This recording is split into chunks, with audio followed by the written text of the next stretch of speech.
Chai, and today I'm going to teach you how to make a stash scrunchie, or rather a stachie. So to start, you can take that extra piece of fabric from the last video, or you can cut a piece that's 28 inches long by 5 inches wide.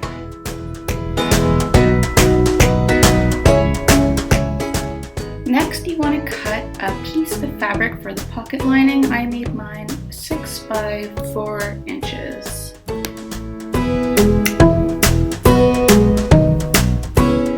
For this project, you're also going to need an invisible zipper. Make sure on the label it says that it is invisible. It's not the same as a regular zipper. I got the shortest length that I could find, but it still wasn't short enough. I really don't think they make them this short, so I'm going to make mine 2 inches long and just sew back and forth over the zipper teeth to create a new stopper, then trim off the extra zipper. Here I'm just marking where I want the zipper to start so that it is even on both sides. You could do this with chalk, I just did it with a little snip of the scissors. Switch to a zipper foot.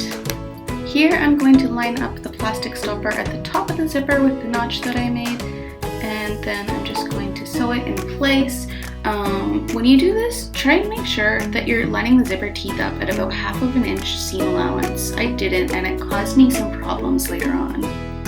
Then I'm going to just match up the other side and sew that down as well.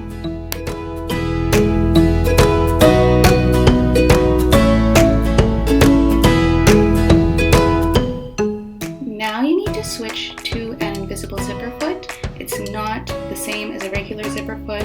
I got mine from the Notion section at my local fabric store. It's a universal one that works with most machines. It's going to get a lot closer than a regular zipper foot. It literally has little channels that unroll the zipper as you go, so you can get as close to the teeth as physically possible without sewing through them. Once you've sewn on the zipper, flip your scrunchie right side out and do the zipper up just to make sure that it zips. And if it doesn't work because you sewed too close, you need to take it out and do it again.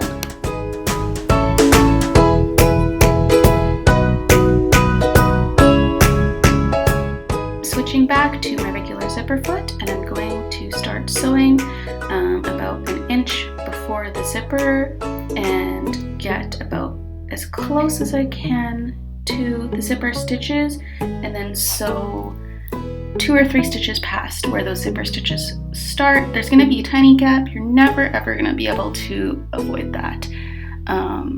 But just get as close as you can, and then I'm going to do the same thing on the other side.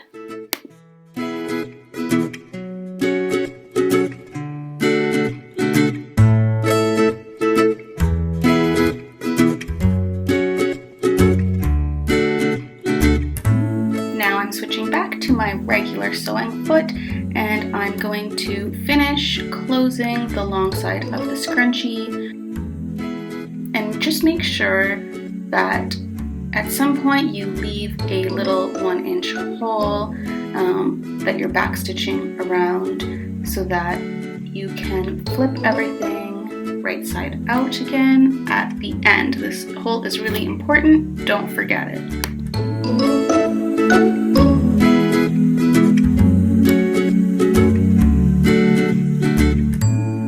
Okay friends, I'm really serious. If you forgot that little hole, go back and make it now, because it's just gonna suck to make later.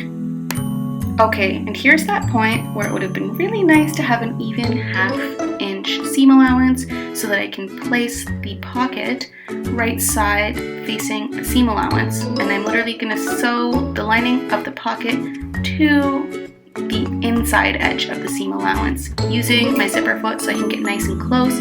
I didn't have a lot of space to work with. Make sure you leave yourself at least 1/2 inch to do this so that you don't struggle like I did. You're going to leave more space by placing the zipper tape so that it's a bit in from the edge instead of lining it up exactly with the edge like I did when I put my zipper in. I still made it work though. There was a little bit of a hole, so I went back to fix it because we don't want anything falling out of our secret stash scrunchie pocket. And then once I got that side attached, I did the exact same thing on the other side, again making sure that the right side of the pocket lining was facing the inside of the seam allowance.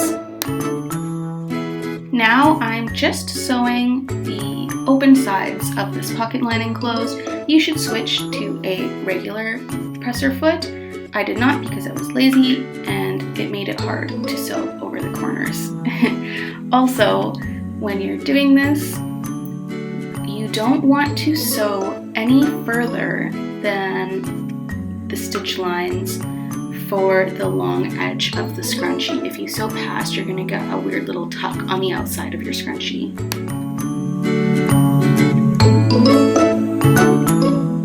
Now you want the open edge to be over top of each other.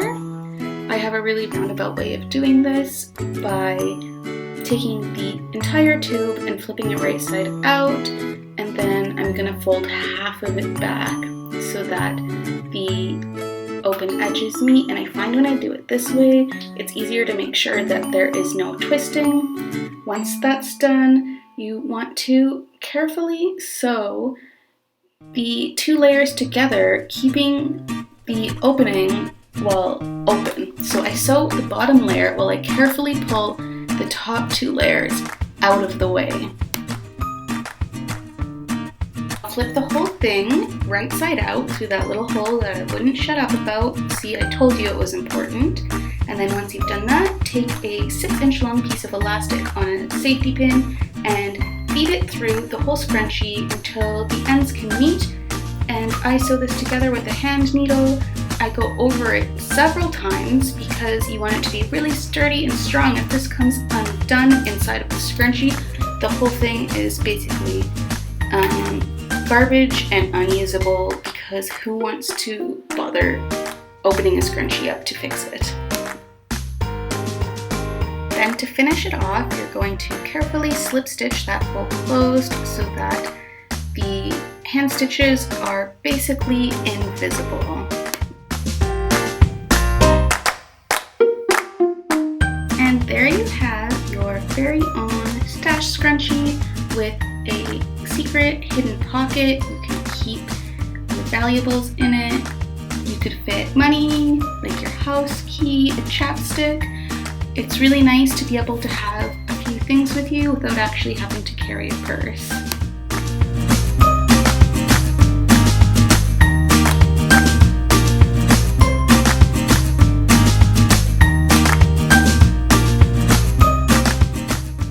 Enjoyed the video. It would mean a lot to me if you could comment, like, and subscribe.